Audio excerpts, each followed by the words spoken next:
Cinco motivos porque o dinheiro vem, mas não fica. Parte 3. As histórias de família. A gente nem imagina quanto as histórias de família, principalmente as histórias que a gente nem imagina que existiram, estão ligadas à nossa prosperidade, à nossa ausência de prosperidade, ao nosso fluir na vida, ao nosso empacar na vida. Eu até fiz aqui um campo que eu quero que você veja. Olha só que interessante. Perceba como você se sente quando olha. Eu estou trazendo aqui em cima, ao invés de trazer a câmera, porque eu quero movimentar bastante.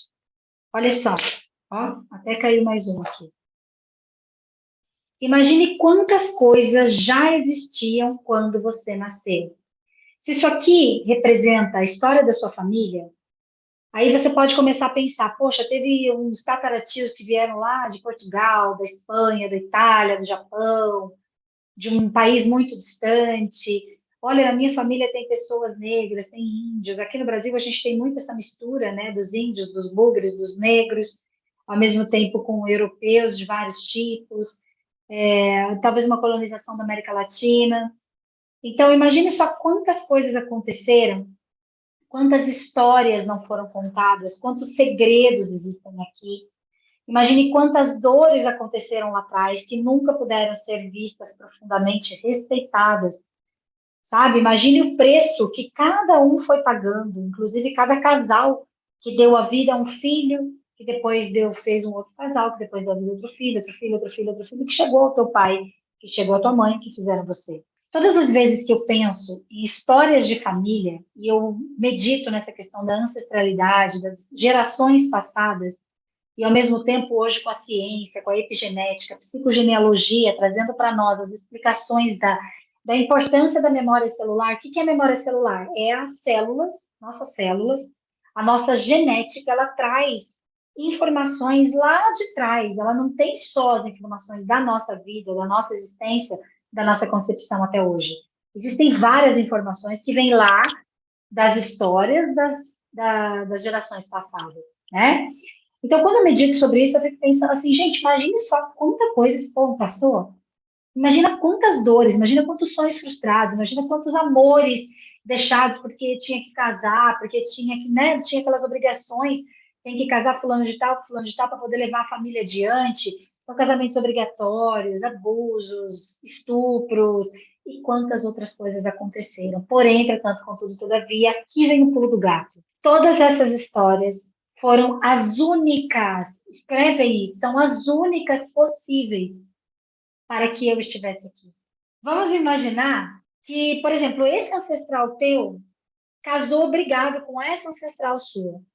E eles foram lá e fizeram essa ancestral. Imagine que esse casamento obrigatório não tivesse acontecido. Essa pessoa não teria nascido. Se ela não tivesse nascido, não teria nascido o filho dela, que não teria nascido a filha dela, que não teria, entendeu? E não teria nascido você. Então, escreve isso, é muito importante. Nós só somos o que somos, porque tudo o que aconteceu foi exatamente como aconteceu.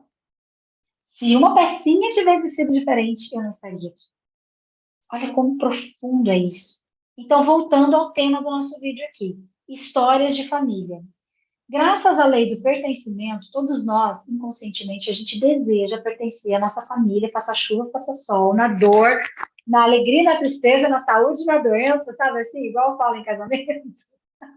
A gente não se importa. Segundo Bert Hellinger, ele diz que nós pagamos com a nossa felicidade e com a nossa vida, se for preciso, para que a gente se sinta pertencente à nossa família. E o que acontece, então? Que é o que eu mais vejo em consultório, e eu vou te contar um exemplo.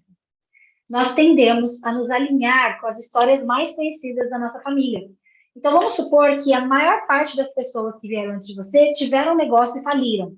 A tendência é que você tenha um negócio e vá à falência, ou que você crie situações na sua vida, por mais que você vá trabalhar no serviço público, por exemplo, você vai trabalhar como CLT, que você guarde dinheiro, que você seja super organizado, você vai criar situações para você perder dinheiro, para o dinheiro não ficar. Por quê? Para você continuar fazendo parte da sua família. Percebe que é inconsciente? Porque não tem lógica. Se a gente for pensar, não tem lógica, mas tem. Porque é como se a alma estivesse falando assim, gente, se eu fizer muito diferente, eu não vou poder fazer parte da minha família, eu não posso. entendeu? E vou te contar um exemplo muito incrível que aconteceu recentemente. Eu estava com a cliente e ela, assim, está super prosperando, mudou de vida mesmo, construiu um monte de coisa legal, tem uma empresa massa pra caramba, sabe? Tá prosperando financeiramente falando, aí ela tá fazendo uma transição agora nos negócios, ela tá ampliando os negócios, ela pegou um capital de giro no banco, investiu, tá fazendo as coisas muito estruturadas, tudo com porquê, tudo com potência, com missão, com propósito. Ela está assim, numa direção muito legal. Ela sabe disso, ela tem certeza de que é o caminho. Mas esses dias, então, ela me pediu ajuda. E ela diz assim: Paula, pelo amor de Deus, eu estou em pânico. Eu falei, mas está em pânico por quê? Porque eu estou morrendo de medo de perder dinheiro. Eu estou morrendo de medo de não dar conta. Eu estou morrendo de medo de ser grande demais para mim. Eu estou morrendo de medo de ficar sozinha no meio da caminhada. Eu estou me sentindo sozinha no meio da caminhada. Meu Deus, eu acho que eu estou ficando louca. E aí eu falei, opa, pera lá, tem boi na linha aí. E é por isso que a gente faz a constelação, inclusive. Se você nunca constelou, fica aqui um convite para você buscar a constelação como uma forma de ampliar sua consciência e de parar, de repetir aquilo que não é teu, para que você possa ser guiado, conduzido a devolver lá para a tua família de origem, para devolver a tua ancestralidade, as histórias lá do passado, aquilo que você pegou para carregar como se fosse seu, mas não é. Então, nós fizemos uma constelação. E nessa constelação, nós descobrimos juntas que, na verdade, o medo dela não era dela, como já era de se imaginar. Conforme a gente foi conversando, eu uso muitas cartinhas sistêmicas, que têm frases de consciência, que ajudam a gente a ter uns insights. E aí, ela chegou em dois pontos importantes lá da história familiar dela, que ela, por acaso, conhecia.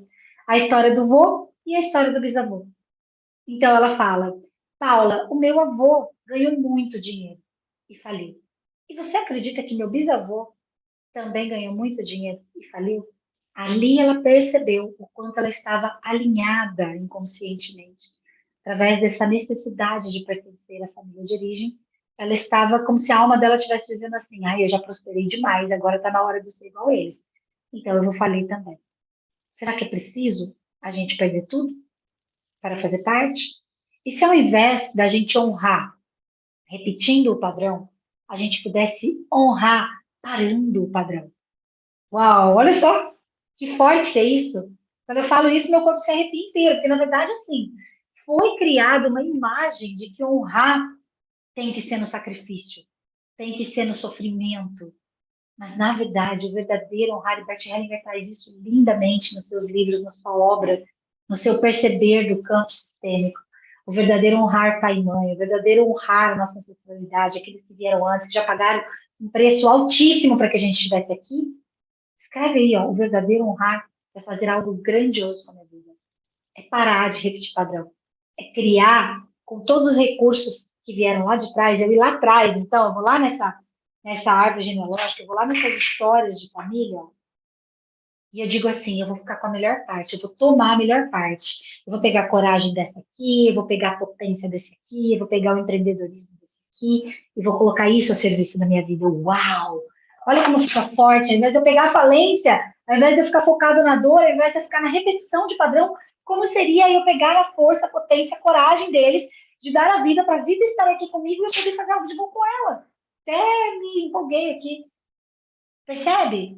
Então, você vai dizer agora, você vai olhar para o seu dinheiro, você vai olhar para a tua profissão, você vai olhar para o seu servir a vida, você vai olhar para a tua vida, vai olhar para você. Quem sabe você vai até no espelho e você vai dizer, eu escolho hoje, fala a data de hoje aí no teu dia, no horário tal, a partir de hoje, dia tal, horário tal, fala o teu nome completo, fulano de tal, já aproveita e já conecta com a força do seu sobrenome. Eu escolho, escolher não é eu quero, eu escolho, tem força, tem potência, tem coragem, tem decisão. A partir de hoje eu escolho fazer algo de bom com a minha vida. A partir de hoje eu escolho honrar o destino de tudo e todos que vieram antes de mim na luz, levando adiante o melhor e fazendo diferente. Quanto mais diferente eu faço, mais eu honro. Sente como é isso aí no seu coração.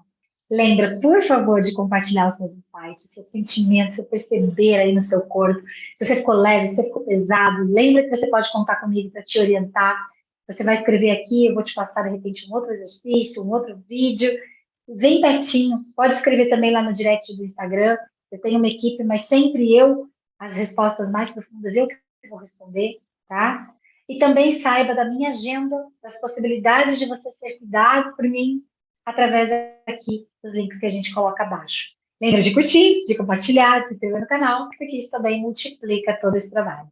Tá bom? E a gente se vê no próximo vídeo. Eu te espero.